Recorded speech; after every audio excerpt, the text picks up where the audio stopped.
7 great Lionel starter sets of the Fundimensions MPC era on this episode of Toy Train Tips and Tricks. And hello again, this is Mike with another episode of Toy Train Tips and Tricks.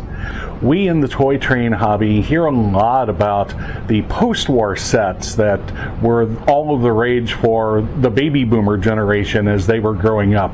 The classic Lionel sets of the 1940s, 50s, and 1960s. But if you're a little younger, maybe my age or a little younger, and you grew up in the 70s and 80s, it wasn't the post-war era, but it was Lionel's Fundimentions MPC era that provided your first starter set, probably like this Silver Star set here. That was my original train set. So I wanted to go back and look at the starter sets of the Fundimensions MPC era, 1970 to 1986. Those starter sets that to me really stand out in terms not so much of financial value, what's valuable to collectors today, but what was the play value? What were the sets that the kids who received them were really going to appreciate? Things that had a really high probability of not just being, a cute little loop around the Christmas tree and then being packed away for another year, but something that the kids were likely to play with on a regular basis, and were more likely, therefore, to kick off a lifetime love of toy trains like these. So looking back over old Lionel catalogs of the era, I've picked out 7 sets that to me stand out as the great play value sets of the MPC era. And I'm sure I'm going to miss 1 or 2 that you think are special, so make sure to add those in the comments as we go. Keep in mind that none of these sets have the remote controls or lighting and sound effects found on today's Lion Chief sets.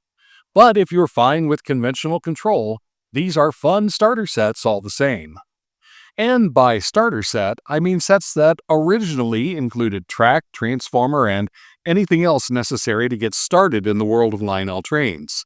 In no particular order, the first set on my list is a set that was part of my own childhood, the Trains in Truckin' Cargo King set of 1977 and 1978.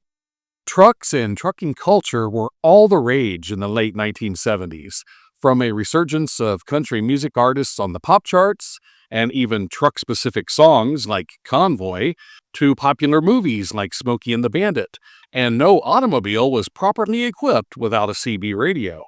That's a Big 10-4, good buddy.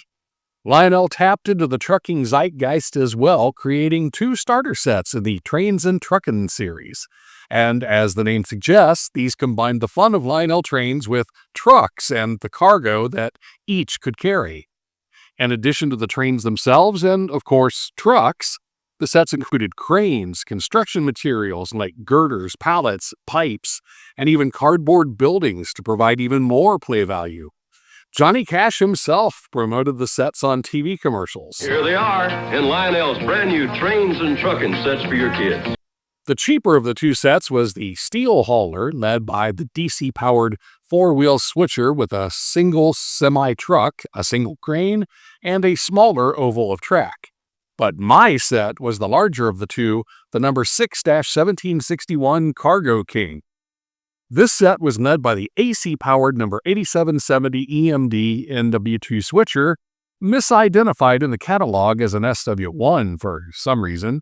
Also included were a short Southern Pacific gondola, a Republic steel flat car with stakes, a Chessie System 2-bay hopper car, and a Santa Fe work caboose, cars that provided lots of places to drop, store, and carry cargo of various types.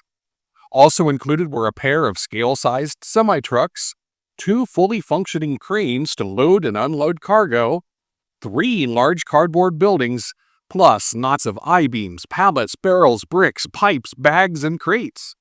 Of course, the set also included a transformer and an unusually large 27-inch by 54-inch oval of O27 track. While I already had a small layout table at the time, the components of this set quickly found homes on that table, and I was moving trains, trucks, and freight every spare moment I could find. I literally ran the wheels off my little switcher, and today it rides on a replacement chassis. Other than the cardboard buildings and the plastic cranes, parts of this set can still be found on my layout today, including a few pallets, pipes, and barrels. In terms of sheer play value, the Cargo King set was hard to beat. But if your playtime fantasy centered more on outlaws and cowboys than big rigs, the number 6-1053 James Gang set of 1980 might have been what tripped your trigger. At the front was a classic American Type 440 steamer modeled after the General locomotive of the post-war era, which was actually offered in two other, more upscale versions in the same 1980 catalog. This General was cheapened a bit for starter set pricing, featuring a DC motor instead of the traditional AC version, and it was molded in a more monochrome red scheme. Trailing behind the steamer was an animated outlaw stock car with two bandits shooting out the windows, a flat car with horse corral and two equine friends, and a railway express car. Is that where the gold is kept? Also included was a shack, maybe it's the bandits' hideout, two gunslingers and two railroad security men, plus 6 telephone poles, and of course, a DC power pack and an oval of track. This set must have received a lot of love from its original owners because it can be tough to find a complete set in good condition today, and they command higher than usual prices despite the DC-powered locomotive. If you were looking for big-time contemporary railroad action, it was hard to beat the number 6-1664 Illinois Central Freight set of 1976 and 1977.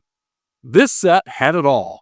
Led by an Illinois Central Gulf U36B diesel, the set included a Railbox boxcar, a Penn Central tri-level auto rack, a Union Pacific High Cube boxcar, an L&N flat car with a dozer and scraper load, a Baby Ruth billboard reefer, and an illuminated ICG SP-style caboose.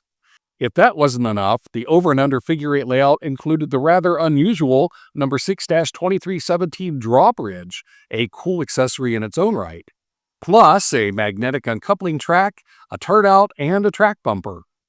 One suggested track plan mimicked a type of hump yard, encouraging the operator to uncouple one or more cars at the top of the grade, sending them downgrade and into the siding.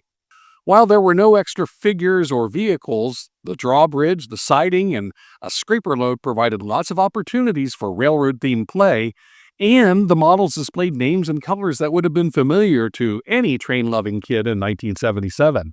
It was a winner in every way. I'd like to pause a moment and ask that if you're enjoying the video so far, please like it, share it, and subscribe to the channel so that YouTube knows that you like this type of content.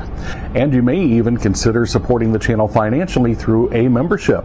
Membership have access to exclusive video content, early access to videos when available, plus extra messages, photos, shout-outs, and more. Thank you to members for helping to keep the trains running and the videos rolling. And regardless of whether you're a member, a subscriber, or just a regular viewer, thank you for your support. Now, back to the video. But maybe your interest turned toward Darth Vader, the USS Enterprise, the Space Shuttle, or other science fiction stories. Lionel had a set for you, too. While not explicitly evoking scenes of battle with space aliens, the chrome plating and glow-in-the-dark features of the number 6-1150 laser train set of 1982 certainly hinted at an interplanetary future. Or maybe it was meant to battle a more terrestrial foe in a Cold War struggle. In any case, the laser set was full of play value. Led by a chromed-up 4-wheel DC-powered switcher, the set included a flat car with surveillance helicopter, a flat car carrying an ACLM cruise missile, a glow-in-the-dark satellite tracking car with satellite dishes and rotating radar antenna, and a chromed-up variation of the post-war security car with an added radioactive waste container. Also included was a 36-inch by 54-inch playmat that resembled a scene from the movie Tron, and of course the DC power pack and an oval of track. With missiles, helicopters, and radars to play with, few complained about the DC-powered locomotive. Once again, this set is difficult to find as a complete set today, likely because of the many hours of playtime these sets provided their original owners. The number 6-1460 Grand National set of 1974 was similar to its later Illinois Central cousin, but without the drawbridge. Instead, it included a very large collection of track, including 2 remote turnouts and a 90-degree crossover. Enough track, in fact, to make an outside oval connected to an inner figure 8. You needed a lot of real estate for this set. Trailing the Chesney System U36B, which was shown running long hood forward in the catalog for some reason, was a Chesney System boxcar, Morton salt-covered hopper, gold medal flour reefer, a Union Pacific operating log dump car, a Northern Pacific flat car with a scraper and dozer, a C&O tri-level auto rack, and a Chesney System porthole-style caboose. With an operating car, a removable load, and essentially 2 main lines, there were plenty of opportunities for play. This set was truly a complete model railroad in a box, and if you had the space and the budget, it was the perfect starter set. For as long as there have been toy trains and toy soldiers, kids of all ages have combined the two with imaginative results. In fact, one of Lionel's earliest O-gauge train sets was a World War I Army set way back in 1917. So naturally, in 1983, Lionel produced the number 6-1355 Commando Assault train set, again led by the DC-powered industrial switcher, this time adorned in camouflage. This set included a tank transport flat with 2 tanks, a cruise missile car, and a security caboose with guns. This set also featured a manually operated barrel loader, plastic soldiers, combat figures, a decal sheet to decorate the trains, and a 30-inch by 40-inch battlefield playmat. Plus, of course, the DC power pack and an oval of track. Once again, it seems that the DC-powered locomotive did not deter original owners from enjoying their train set and simulating exciting special forces raids on enemy targets, as good-conditioned examples may be difficult to find today. Last on my list of great starter sets of the MPC era is a bit of a cheat. In this case, I'm not referring to a single set, but actually to a series of similar sets. Beginning with the 6-1184 Allegheny set in 1971, Lionel produced a long series of steam-powered sets whose greatest play value was the locomotives just plain worked. At the head of these sets were die-cast 442 steamers with the boxy freight-type post-war style tenders, a locomotive design that was introduced with the first Allegheny set and continued throughout the MPC era. These steamers all featured operating headlights, smoke, either electronic or mechanical sound of steam, and some even had electronic whistles. With the exception of the Chesney Flyer set of 1980, all of them ran on AC power. These steamers were durable, easy to maintain, great pullers for starter set engines, and they were smooth runners. The flash of the side rods and the whiff of smoke was more than enough to send young imaginations dreaming about travel to far-off places. And lots of these durable engines are still out there today working as hard as ever. But of course, there was always more than just the locomotive and tender. Most sets included a Scout-type double-door boxcar, a two-bay hopper, a gondola and/or a flat car, and an SP-type caboose. The sets came decorated in various road names from C&O to Chesney System to Wabash to Nickel Plate and more. But whatever decoration they wore, these locomotives and the sets that ran behind them served their owners well, often with years or even decades of reliable service. And that's the best play value of all. So, what did I miss? I'm sure everyone has an opinion and a favorite set from their childhood, and whatever that starter set was for you, I'm sure that it was the greatest set ever made. So if you still have your old starter set around, give it a spin once in a while and see what memories come flooding back.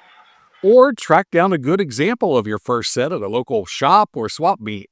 In any case, keep the trains running, and we'll catch you next time with more Toy Train Tips